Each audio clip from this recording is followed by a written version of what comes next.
పోలవరం ముప్పుపై కేంద్రం ఫోకస్ పెట్టింది. భద్రాద్రి కొత్తగూడెం జిల్లాలో central water commission Polavaram project authority survey బృందం పర్యటిస్తోంది. పోలవరం ప్రాజెక్టుతో ఎదురయ్యే ముప్పుపై క్షేత్రస్థాయిలో పరిశీలిస్తోంది.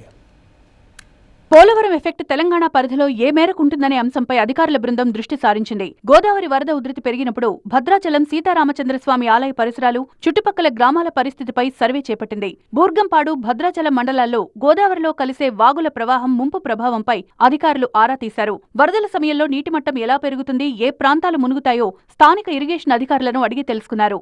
గోదావరిలో కలిసే కిన్నెరసాని, ముర్రేడు వాగుతో పాటు మరో 6 ప్రధాన ఉపనదుల బ్యాక్ వాటర్ వల్ల తలెత్తే డ్రైనేజ్ సమస్యను, వరద నిలిచిపోయే ప్రాంతాలను శాస్త్రీయంగా పరిశీలిస్తున్నారు. పోలవరం ముప్పుపై హరీష్ రావు రాసిన లేఖను సర్వే అధికారులకు అందజేశారు బీఆర్ఎస్ నేతలు. పోలవరం ప్రాజెక్టును పూర్తి స్థాయిలో నిర్మిస్తే భద్రాచలం రామాలయంతో పాటు వందలాది గిరిజన గ్రామాలు శాశ్వతంగా ముంపు బారిన పడతాయని హరీష్ లేఖలో హెచ్చరించారు. ప్రాజెక్టు బ్యాక్ వాటర్ కారణంగా లక్షలాది ఆదివాసీలు నిరాశ్రయులవుతారని ఆందోళన వ్యక్తం చేశారు. ముంపు సమస్యలపై తెలంగాణ ప్రయోజనాలను కాపాడడంలో రాజీ పడే ప్రసక్తే లేదని తెలంగాణ ప్రభుత్వం చెప్తోంది. నివేదిక ఆధారంగా ముంపు ప్రాంతాల రక్షణకు అవసరమైన అన్ని చర్యలు తీసుకుంటామని స్పష్టం చేస్తోంది.